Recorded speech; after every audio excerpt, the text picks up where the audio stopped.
Coming up on the Mindful Midlife Crisis. So the intention of today's episode is to answer the following questions. First of all, who am I today? And then we're also going to examine what exactly is a midlife crisis, and is it a real thing?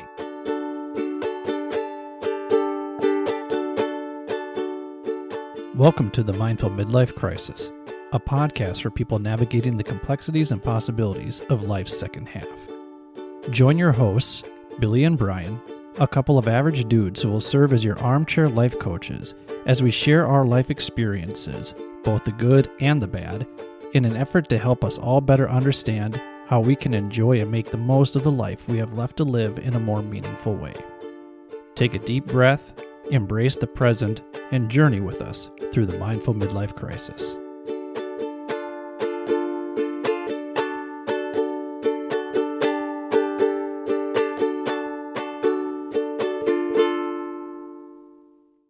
Welcome to the Mindful Midlife Crisis. My name is Billy Lahr, and I am joined by my good friend, Brian Shelminiak. We call him Brian on the bass. Brian, how you doing today, man? I'm fantastic, sir. Getting better, though. Excellent, excellent. It's wonderful to see you.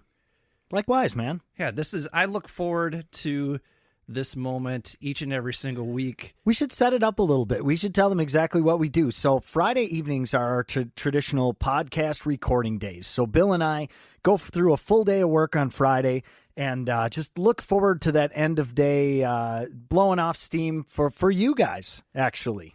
Yeah, when this idea came about, well, one, and the reason why I asked Brian, two reasons why I asked Brian. One, he has all the equipment, so thank you for that helps. That's usually why I get asked anything, including on dates.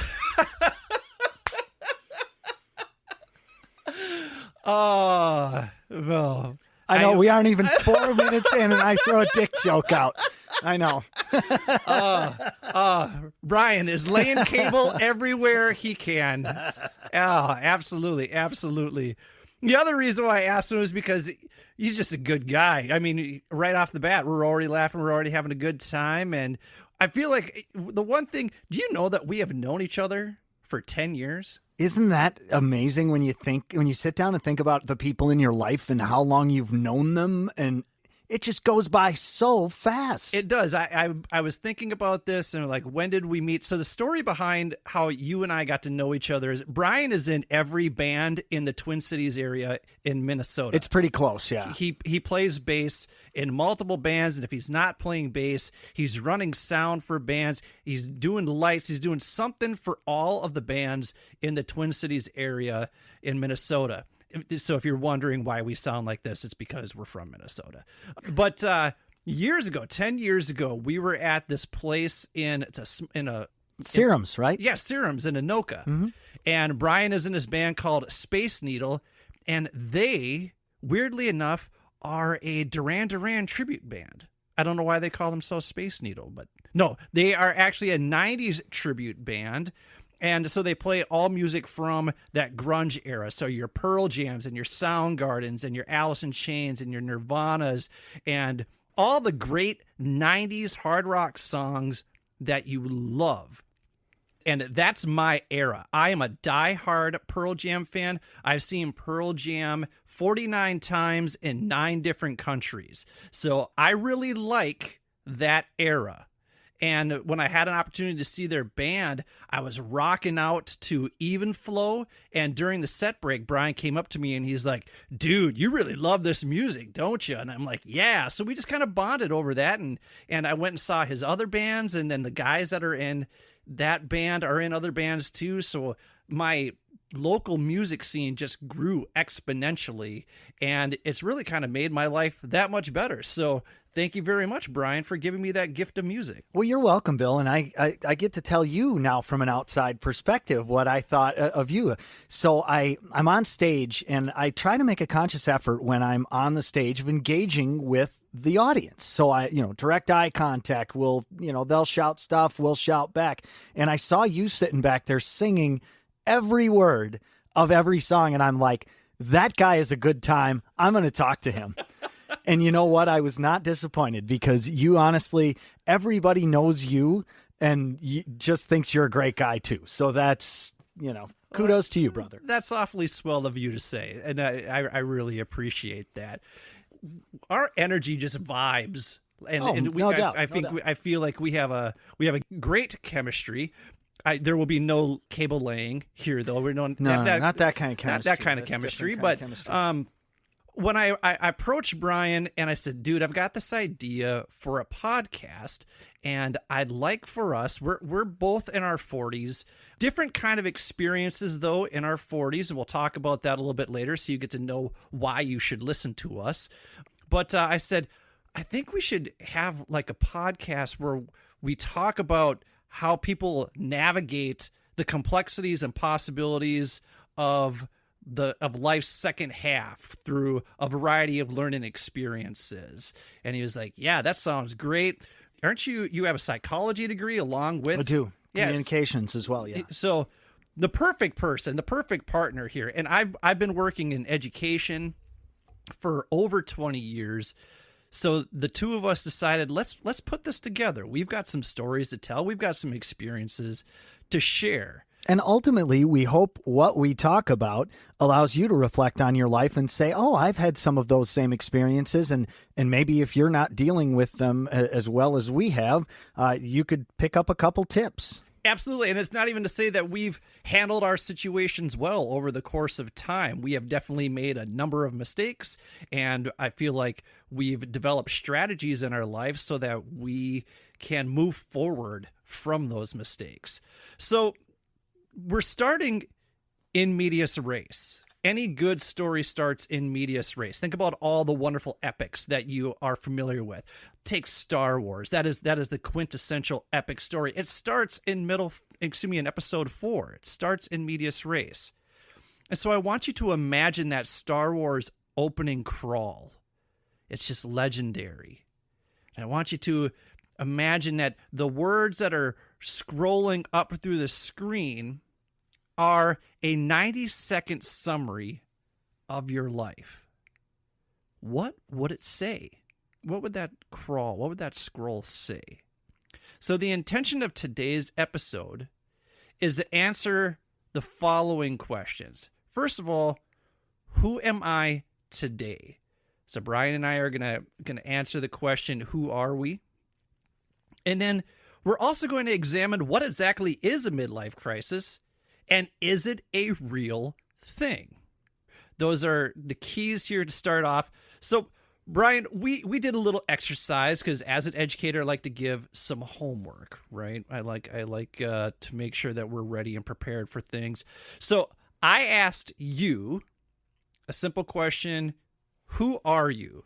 And I asked you to sort of list out all the roles that you play in your life. No more than 2 words in your responses. So Brian, who are you?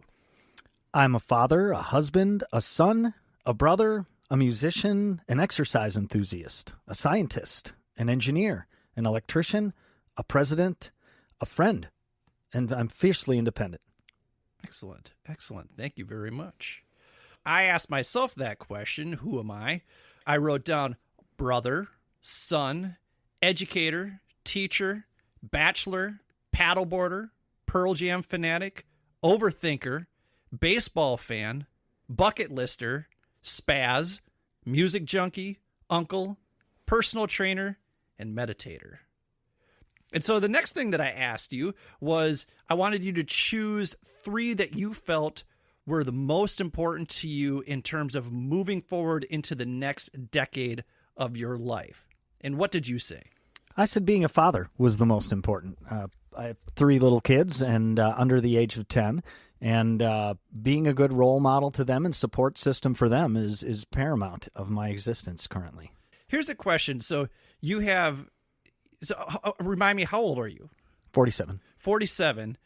And you had your youngest 3 years ago, 2 years ago, 3 years ago? 4. He just turned 4 on October 23rd. Gotcha. Was that a freak out moment for you at age 42, 43 years old to find out that you guys were having a baby? Oh, yeah, this is a good story, too. So I'm sitting at work, and I had gone into the restroom, and I got a text as I was going into the restroom I'm on my phone and all of a sudden. Isn't your wife supposed to pee on the stick? Yes, but Okay. the text comes over my phone, and I was seated at the time this happened, very luckily, and it just said, "I'm effing pregnant," is all it said. And I was like, what?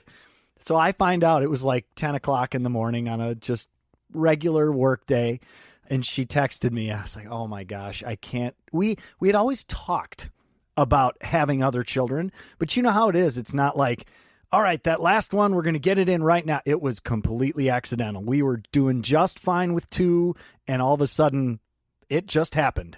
It was quite a surprise to us both, but I'm glad it did. I wouldn't change anything at all. He's this tiny dictator right now. He's just off with your head and all that stuff. I mean, but I wouldn't change it. He's wonderful. I remember when I found that out, I was like, but Brian's kind of old. Yeah, dude. it's true. I was. Are you kidding me? Having a toddler when you're 45 years old is taxing. I had to start working out.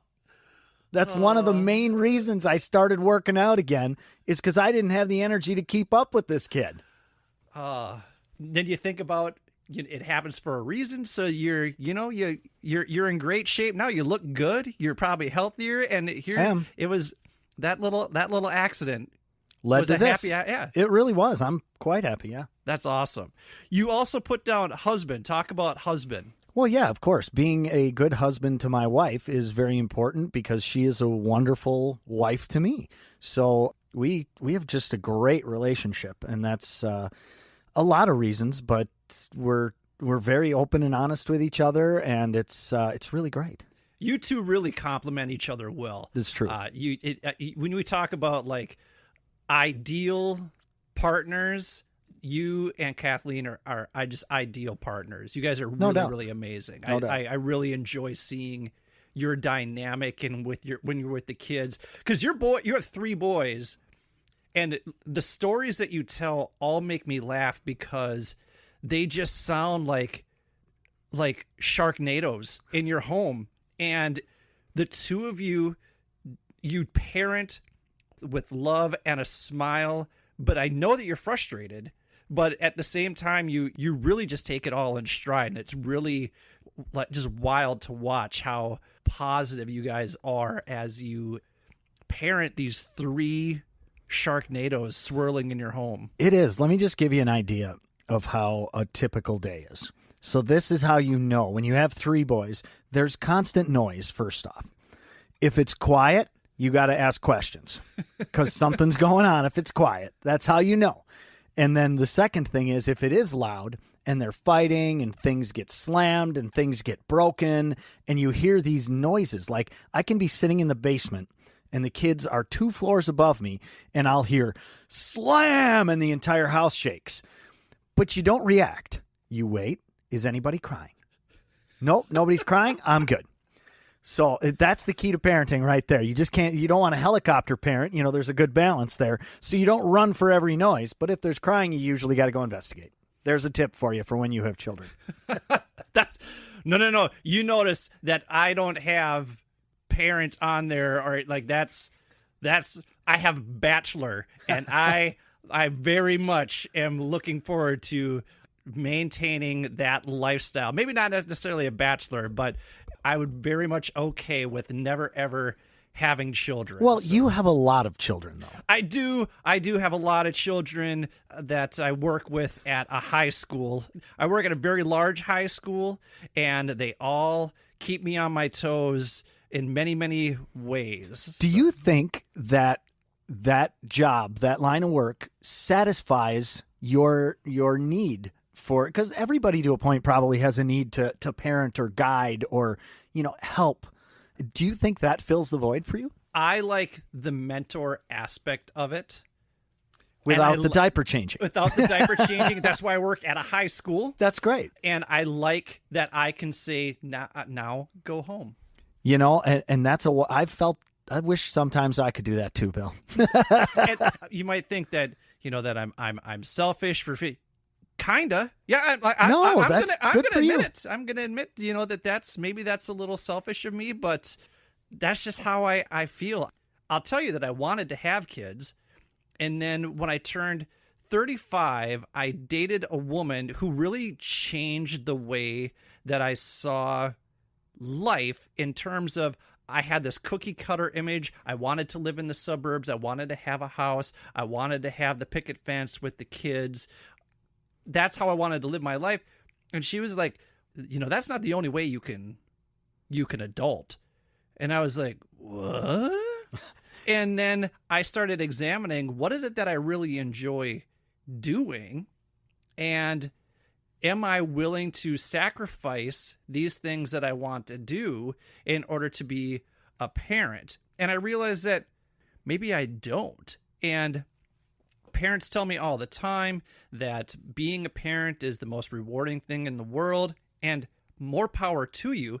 It's just not for me. It's kind of like kale. Yeah. It's not for me. Some people like kale, others don't. Yeah. And so I'm not going to eat kale chips, and I'm not going to raise children. And that's your prerogative, man. I don't think it's selfish at all. I think that's just being in touch with what you want to do with your life. It's, after all, it is your life, and you can do anything you want to do with it. I hope my sister and mother are listening to this podcast and those wonderful things that you just said right there to validate the way that I live my life. And you know what? I hope it's not just your mother and sister listening to this podcast. Yeah, that's probably where it'll start. And hopefully it'll grow from there. Yes. So you also put musician down, and this is, you and I bond over this because this is why I know you. And so tell us more about why you put musician down for that question. Music for me is more than just a hobby. It's something I'm compelled to do no matter what.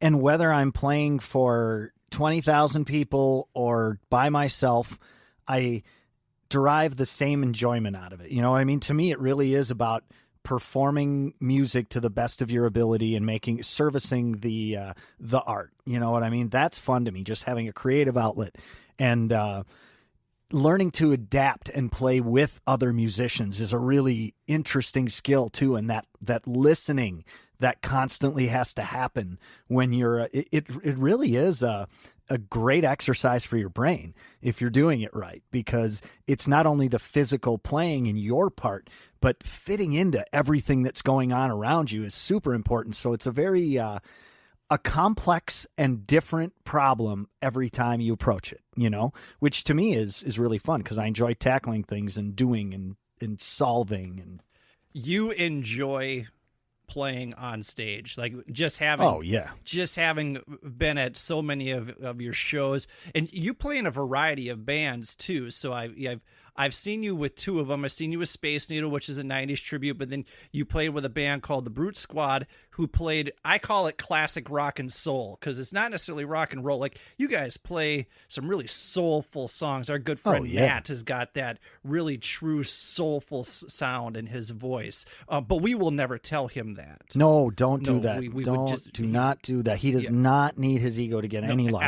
Absolutely not. Matt, we love you. And we hope you are listening. We do love you. But so it's your mom, your sister, and Matt. And Matt so far. So that's not a bad start. This is good. Yeah, that's not a bad start. We're good to go. For me, I talked about what kind of move forward for me in the next decade is being a paddleboarder. That is something that people connect to me because I live across one of the 10,000 lakes that are here in Minnesota, and I really, really enjoy my time on the water. I don't think that I could ever live too far away from water ever again in my life. Like, whatever happens in the next X number of years I have left to live, it will be near water. Don't move to Indiana. There's a lake in Indiana. I always wanted to live in Colorado, but there's no water in Colorado. They're beautiful mountains. Mountains, gorgeous. Beautiful mountains.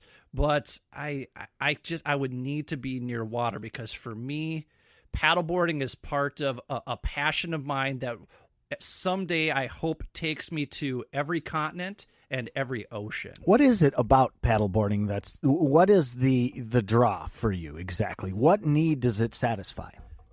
That's a great question. Some people will say, oh, well, paddleboarding is a great exercise. And I'm like, well, then you're doing it wrong. I'm not out there to exercise. I'm out there because I love feel of the sun on my skin. I love the sound of the water. There's something about being on top of the water, but still close to the water. If you live in Minnesota, you've been in a boat. But that's a different feeling than being on top of a paddleboard, because you are just that much closer to the water. It's just I don't know, it's as corny as it sounds, maybe it's kind of a spiritual thing. I just find it to be corny at all. Yeah, I just find it to be a great way to spend my time in the summer, and especially in Minnesota, when you only have 3 or 4 months out of the year where you can really truly enjoy that type of activity. I go all the time, and I just found that it really is fulfilling. It's a unique feeling is what I'm getting from you right now. So when you're standing out on that paddleboard, maybe it's that feeling that it gives you. That's the reason you do it. You know, that maybe it's freedom or the connection to the water and outdoors. That's cool. I'm drawn to Bede-Makaska, Lake Calhoun in Minneapolis, uptown. I've been drawn to it for years. I live over in that area. That's like my calling right there. And I feel so comfortable and so at home in that neighborhood. So I also put down uncle because I don't have children, but I have 3 nieces and a nephew. And my youngest niece is going to graduate from high school this year. So they're all older. And the one thing that I told them probably about 7 years ago, I said, I'm done buying you material objects for Christmas. You don't get any more things. Oh, that's cool. You don't get any more things. You're going to get experiences. That's wonderful, because that's the same thing we're doing with our kids. We buy them stuff, but for the big gifts, it's trips. Example, Mason, for his 10th birthday, chose to go to Universal Studios. He's going to remember that for the rest of his life. He's now traveled, experienced. I think that's way more valuable than here's a dump truck. That's kind of what I was finding. So I have 2 of my nieces, my 2 younger nieces live in Redmond, Washington. So I don't get to see them very often.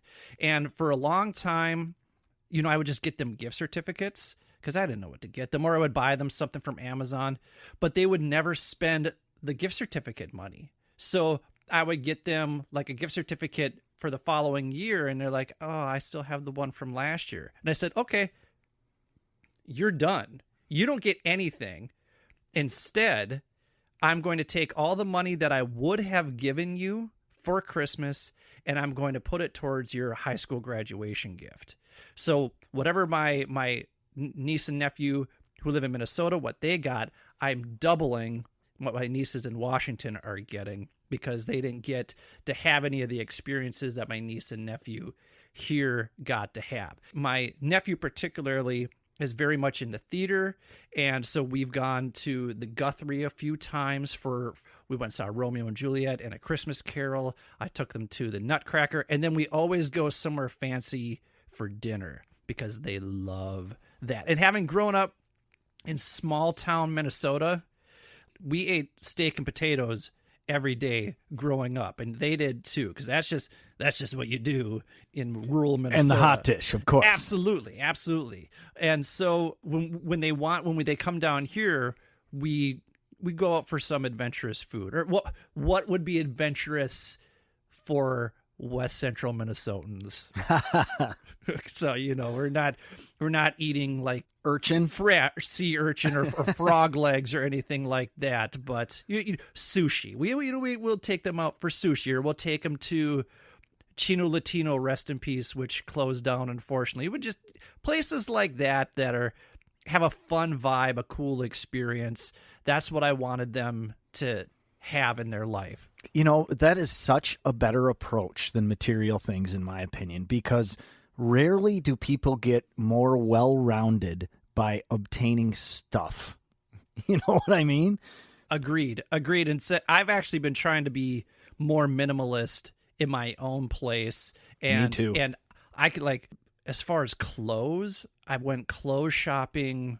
I bought 3 new jeans last year and 4 dress shirts, and that was it. And that was the only thing that I bought outside of maybe new underwear. I needed to replace underwear because it'd been years since I had new underwear. I don't even want to comment on this. I'm the guy with like 42 pairs of jeans, and I wear 6 of them.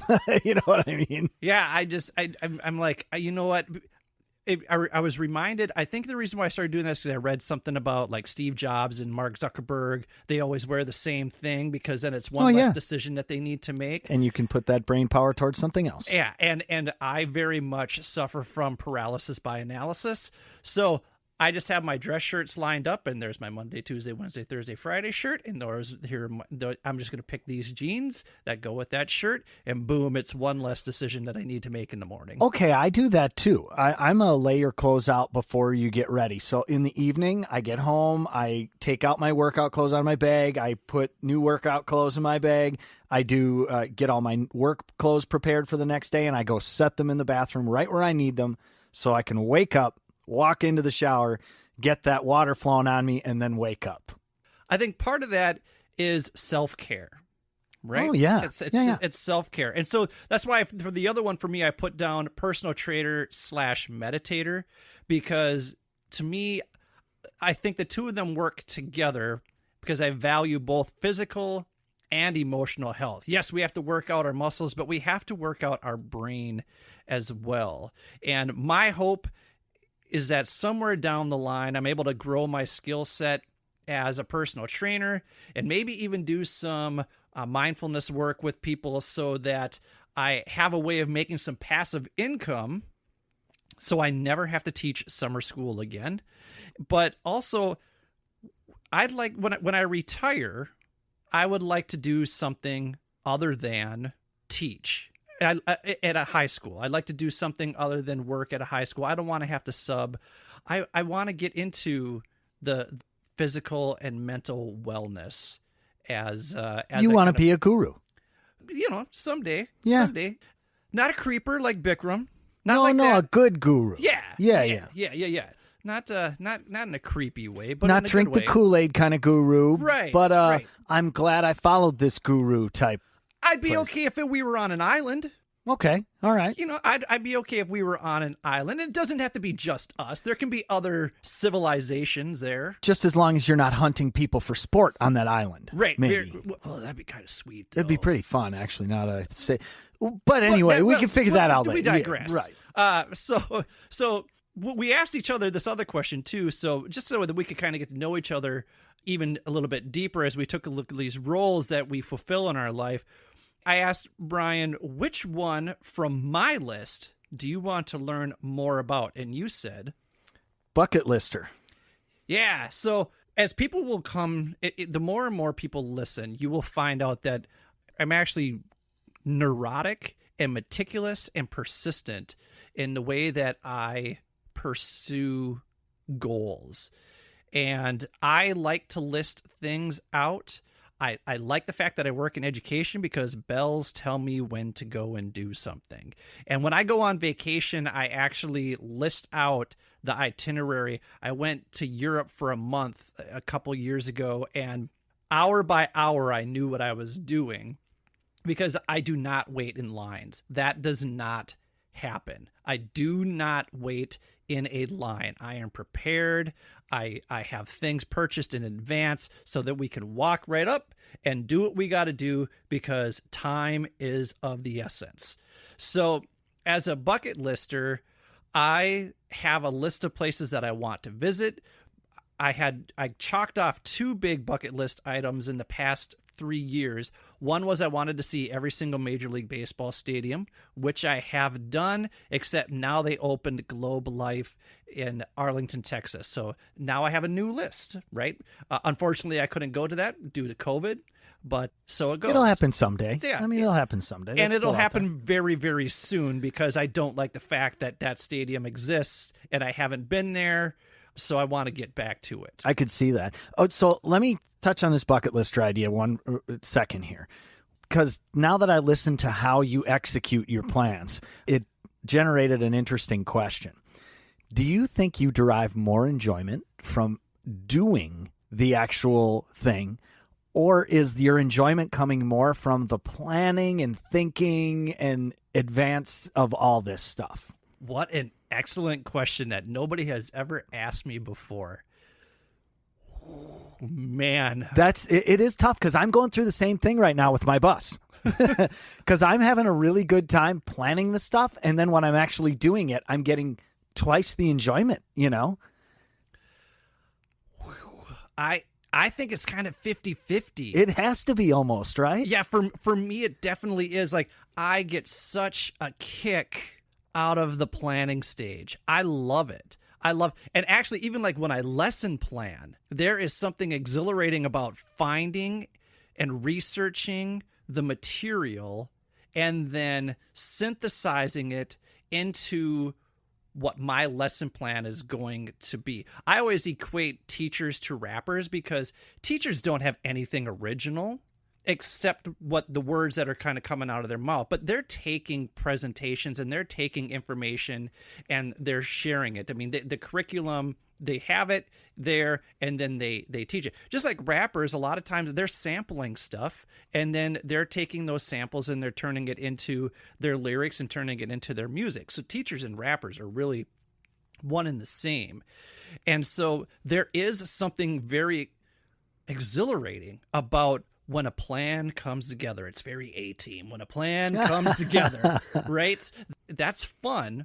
But to stand in front of the Mona Lisa and actually look at her, not through a phone, but to make eye contact with the Mona Lisa because I've planned this out and did my best to avoid the really thick crowds because we got there right away in the morning and I just made a beeline to her.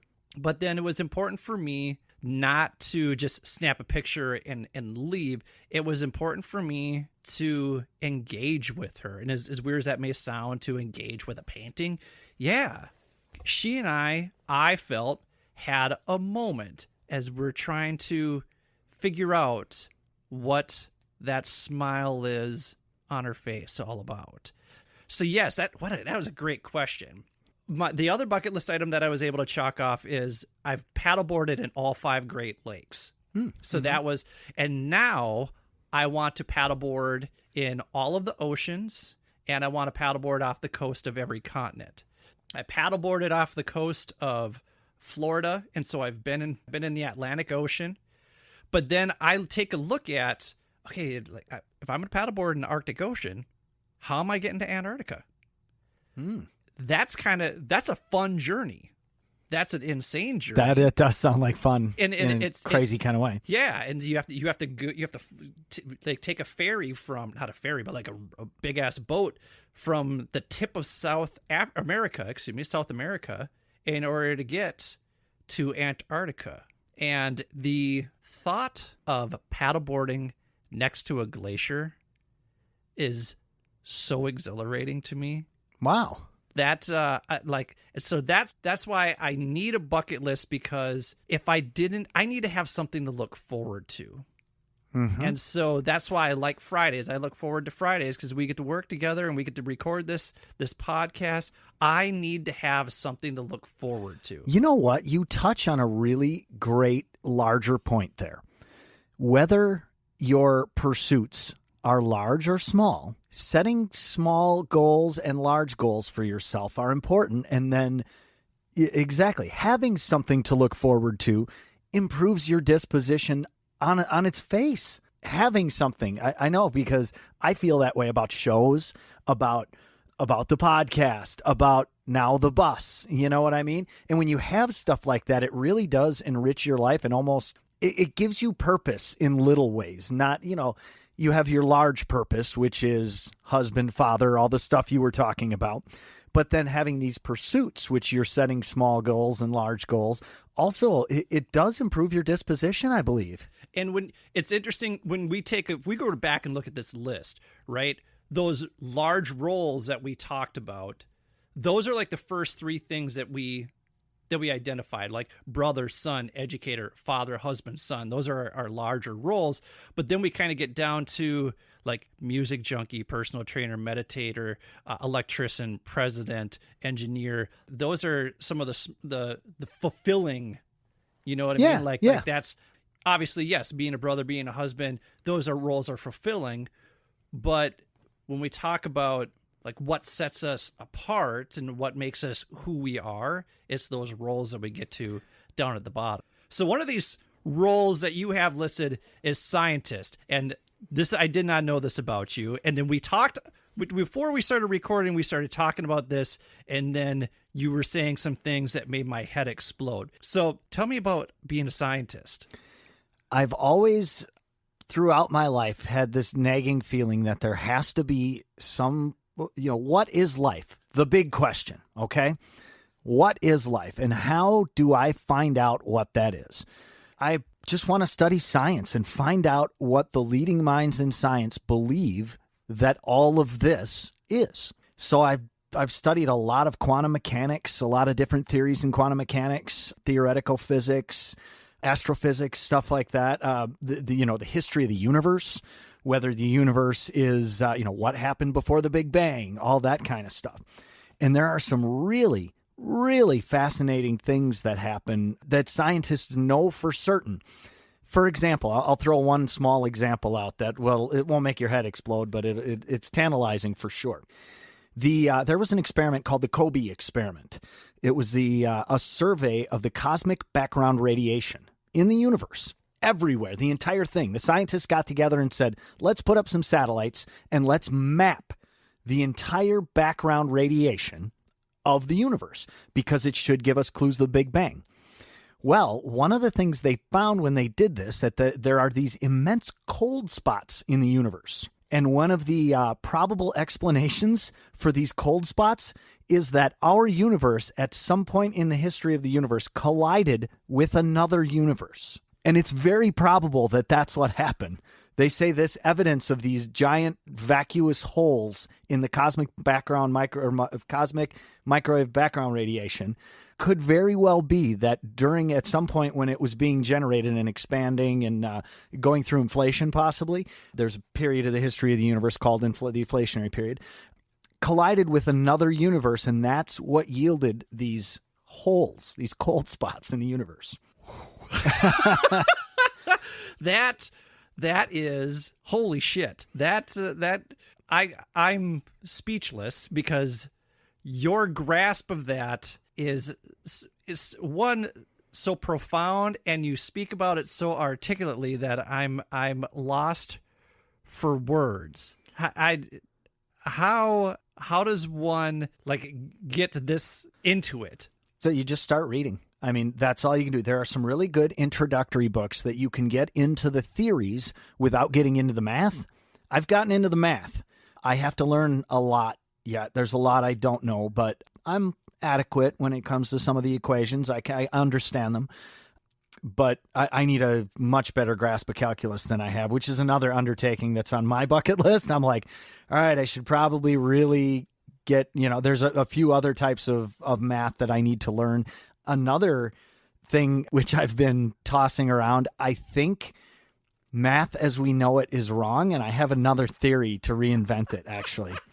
Yeah, it's... Oh, you know what's great is my bucket list is I'm trying to paddleboard all the oceans, and you're over here reading quantum physics and reinventing math. Yeah, it's one of the things that's on my list, man. It's just, but the scientist portion about it, it's really just because I want to understand more about where I am. That's it. If you're out there listening, I hope you don't feel as inadequate as I do right now, because that is some next level shit right there. If you wanted to get started on some easy quantum mechanics, look up the Heisenberg uncertainty principle. It's pretty easy to understand without the math, and it'll blow your mind. You'll be like, how is this possible?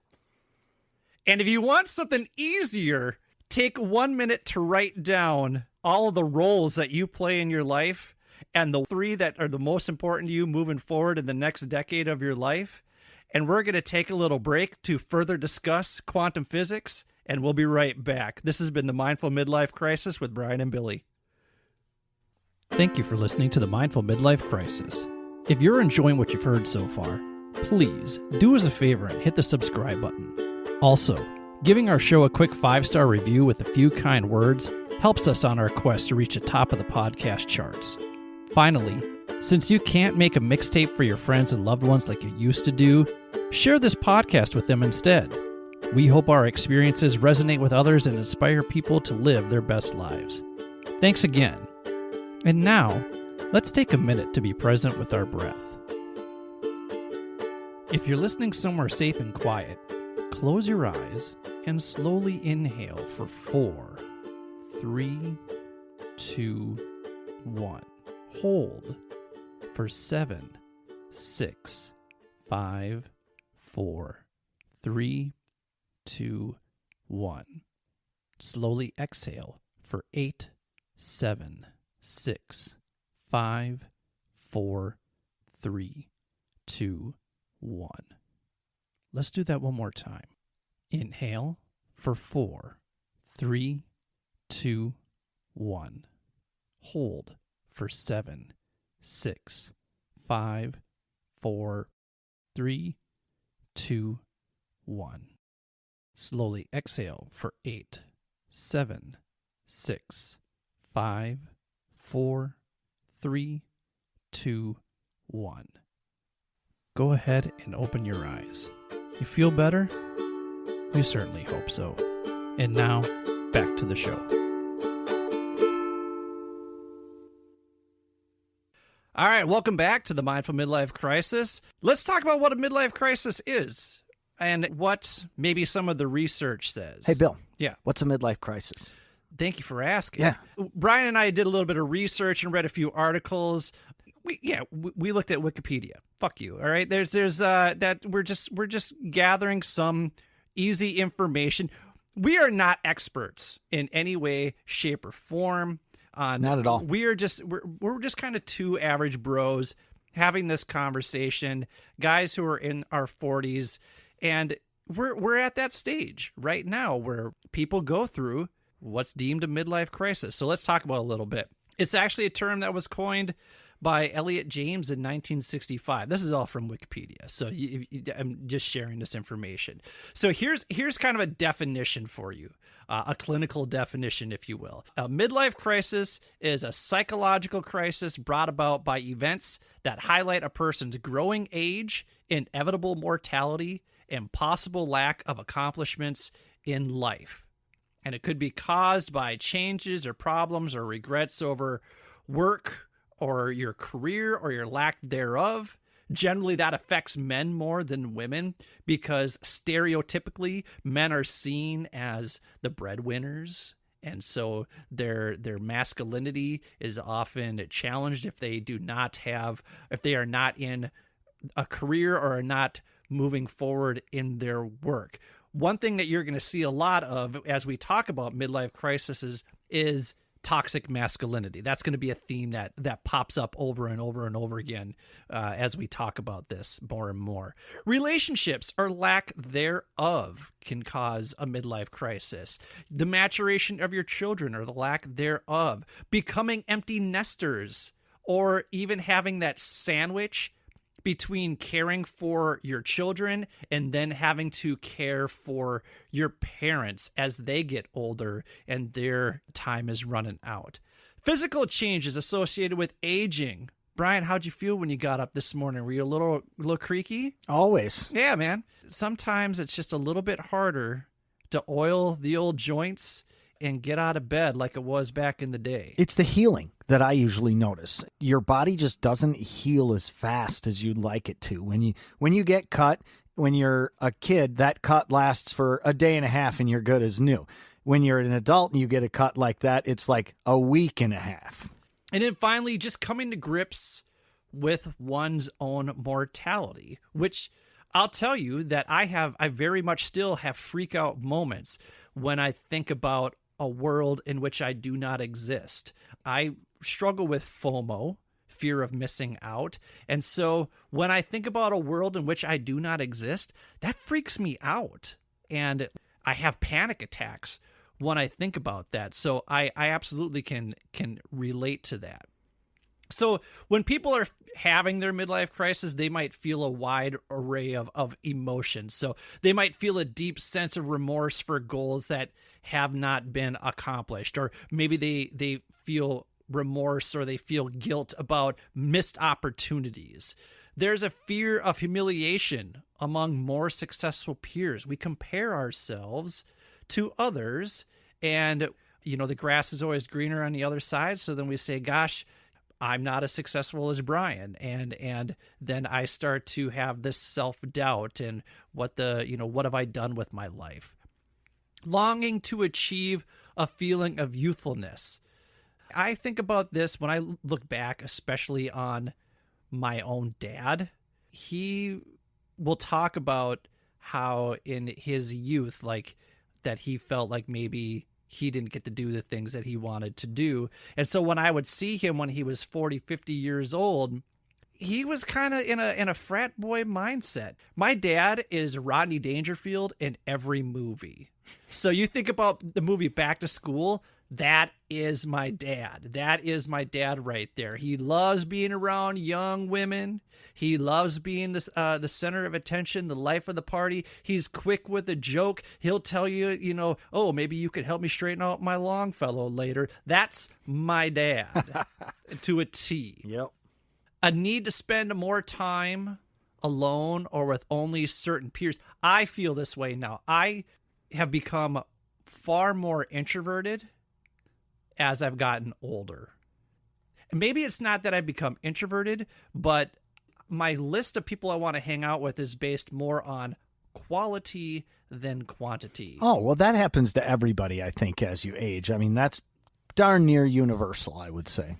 I was absolutely, in my 20s, that person that would send the mass texts out to 30 or 40 people and say, what are you doing tonight?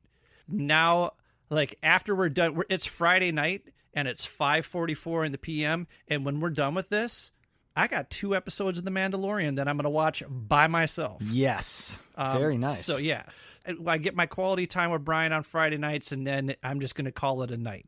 Finally, here you may feel discontent or confusion or resentment or anger around your marital, work, health, or socioeconomic status.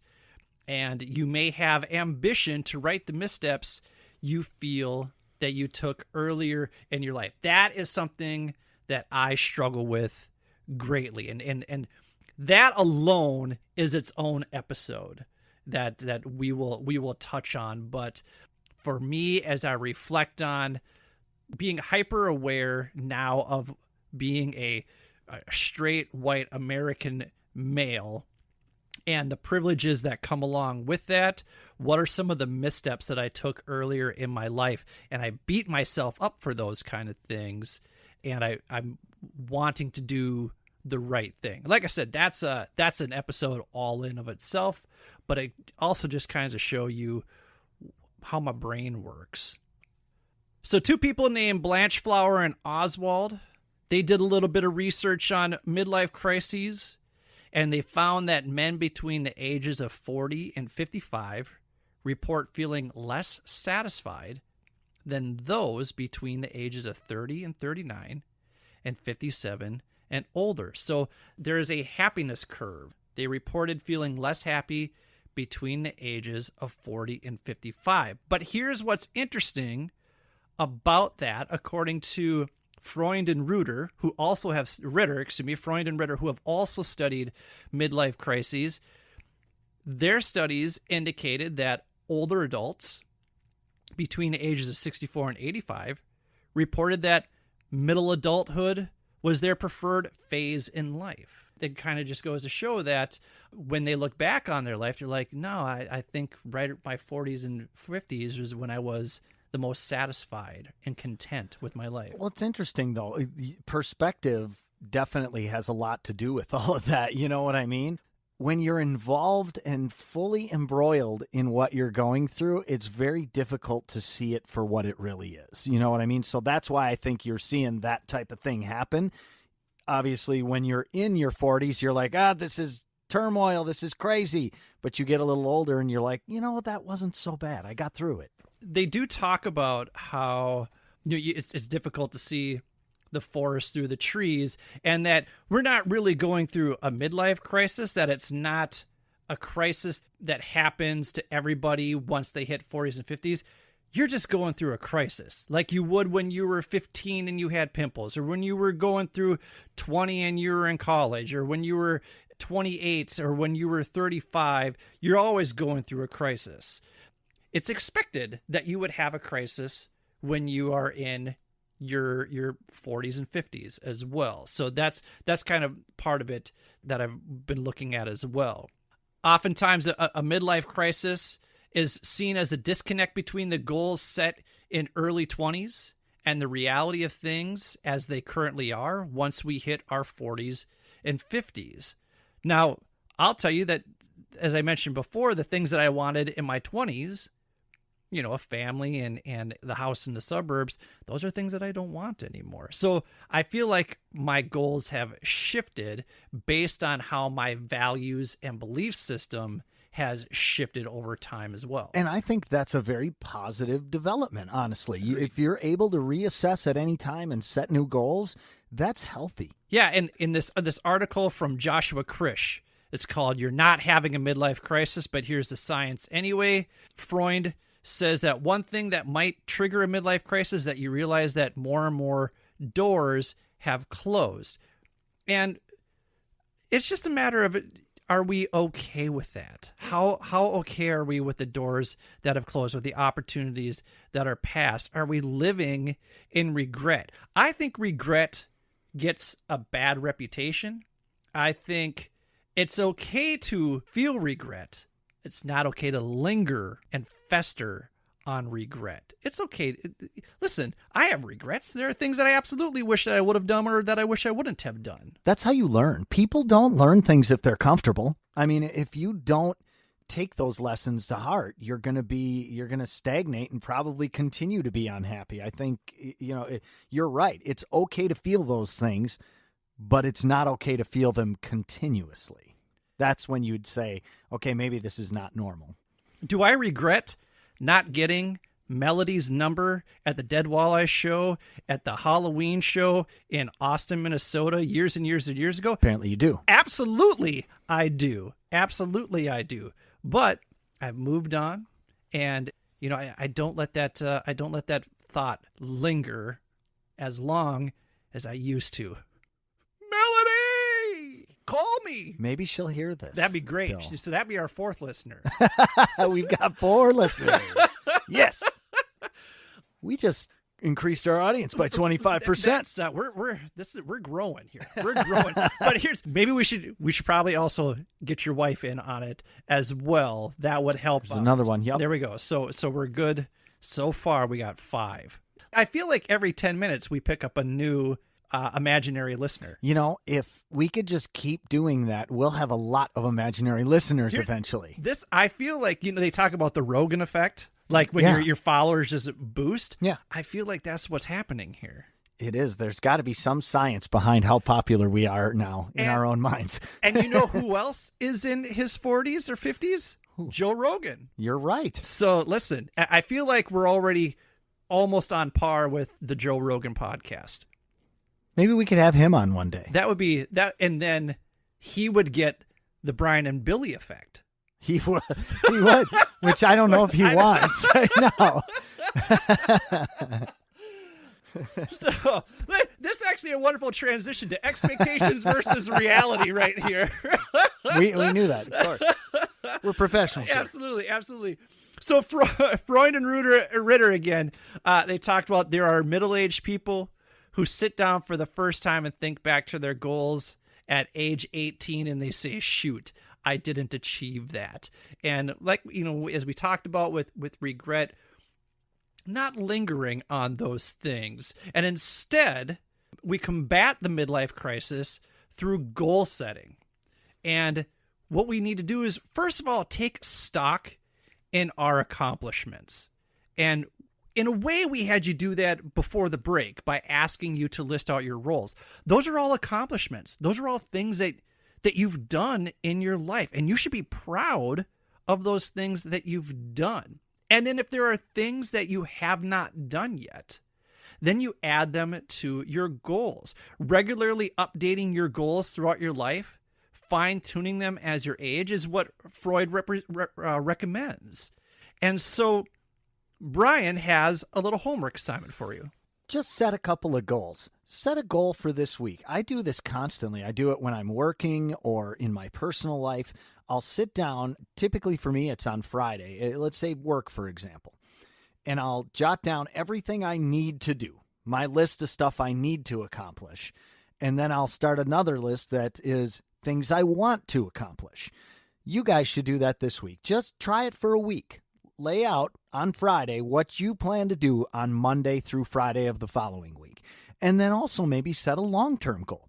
Set a goal that says, okay, a year from now, I am going to work towards being this person, or even I'm going to go to this place, like Bill, with your traveling. Exactly. Set something that takes a little planning, because it is, you can get equal enjoyment out of doing activities and planning the things that go into those activities as well. With that, I think we'll take a little break, and we'll be back shortly. Thanks for listening to the Mindful Midlife Crisis. We will do our best to put out new content every Wednesday to help get you over the midweek hump. If you'd like to contact us, or if you have suggestions about what you'd like us to discuss, feel free to email us at mindfulmidlifecrisis@gmail.com, or follow us on Instagram at mindful_midlife_crisis. Check out the show notes for links to the articles and resources we reference throughout the show.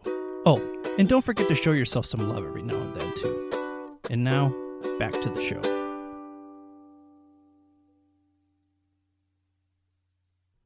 All right, welcome back to the Mindful Midlife Crisis.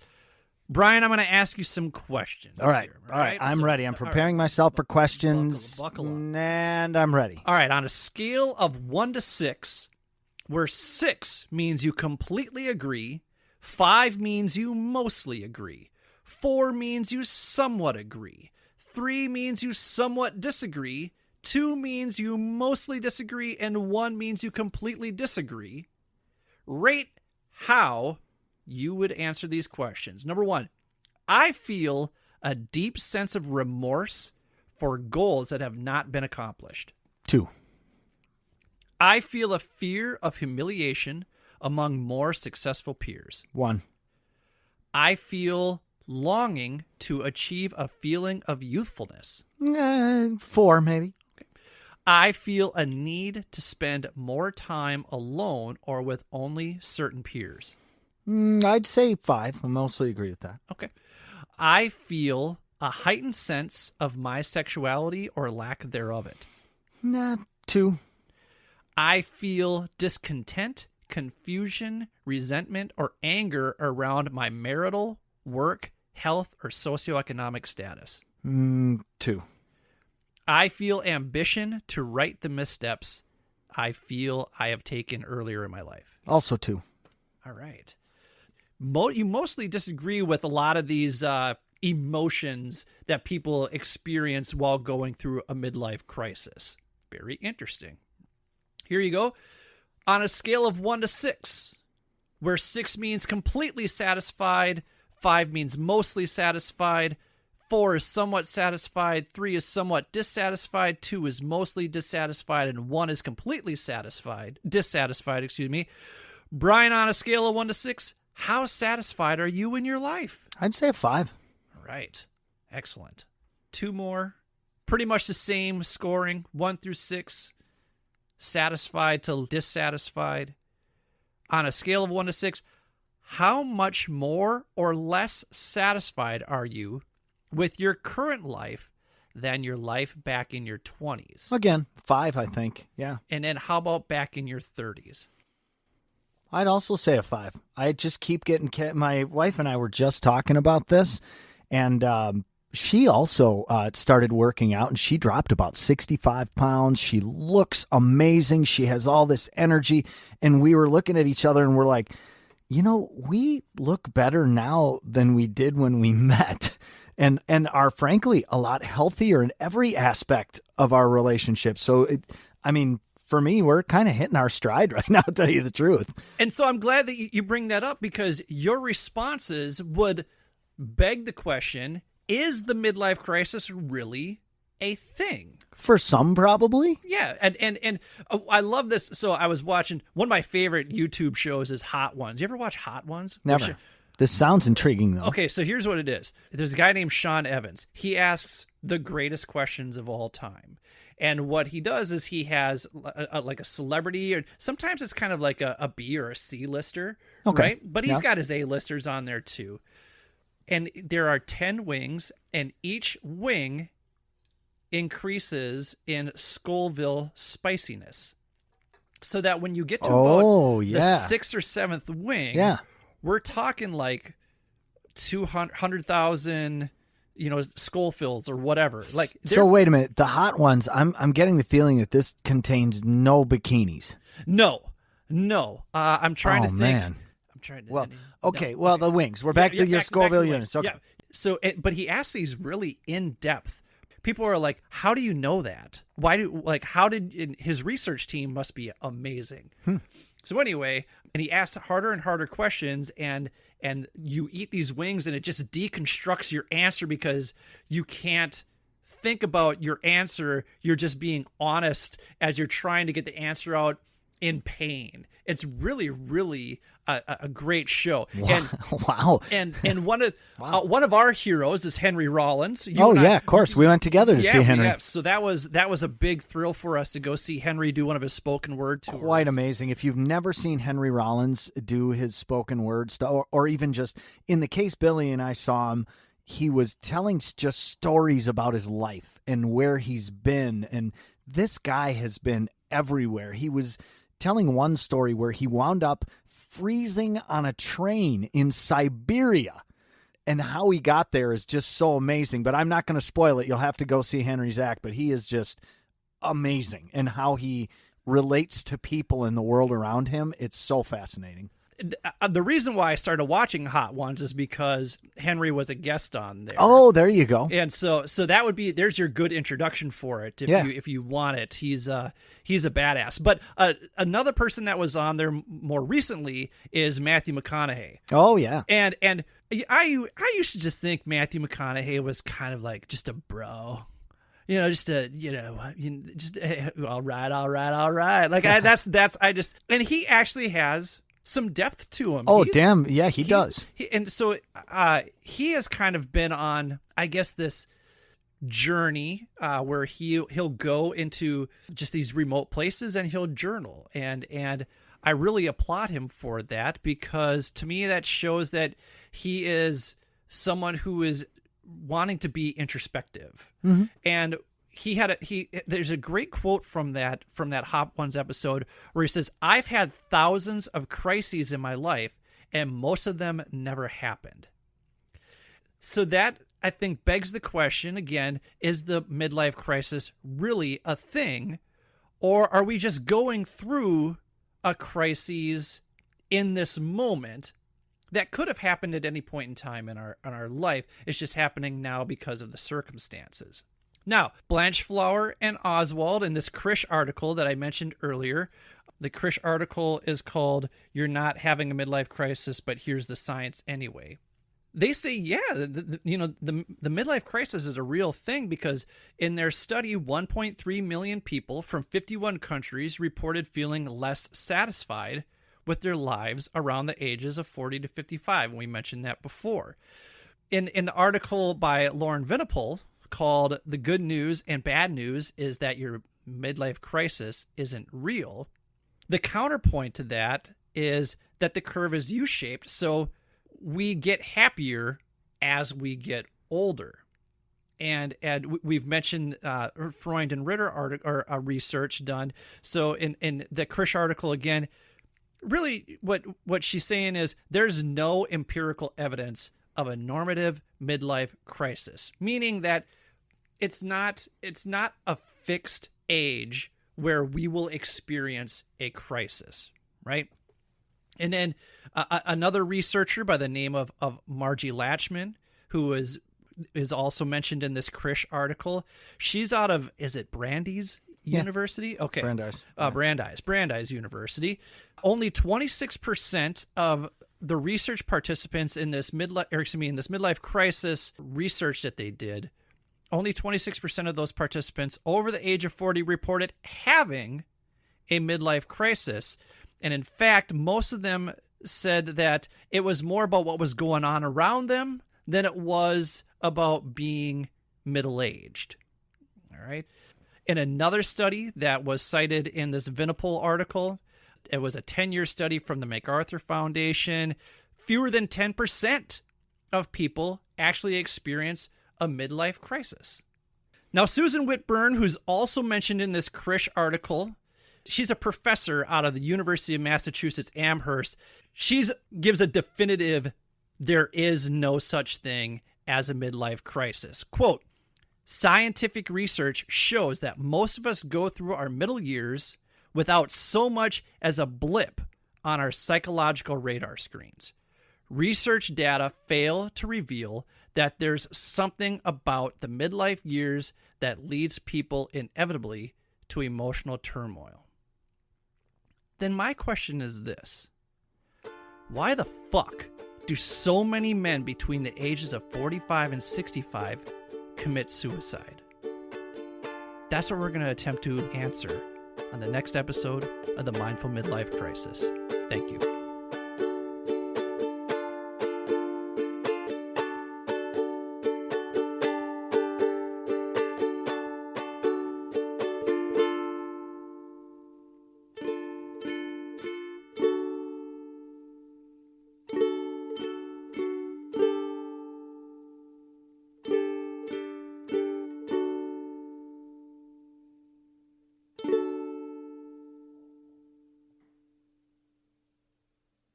Thank you for taking the time to listen to the Mindful Midlife Crisis podcast. We hope you enjoyed this week's episode. If this episode resonates with you, please share it with your family and friends. We will do our best to put out new content every Wednesday to get you over the midweek hump.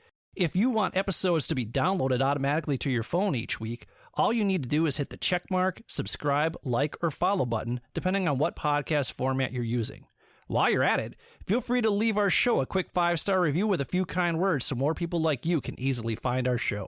If you're really enjoying the show and you want to help us out, feel free to make a donation to www.buymeacoffee.com/MMC podcast.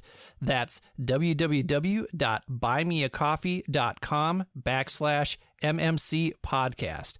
You can also access the link in our show notes. We use the money from these donations to pay whatever expenses we incur from producing the show, but ultimately, we record this show for you. So if you keep listening, we'll keep recording and releasing new episodes each week regardless. If you'd like to contact us, or if you have suggestions about what you'd like us to discuss on future episodes, feel free to email us at mindfulmidlifecrisis@gmail.com or follow us on Instagram at mindful_midlife_crisis. Be sure to check out the show notes for links to the articles and resources we reference throughout the show. Thanks again for listening. May you feel happy, healthy, and loved. Enjoy the show.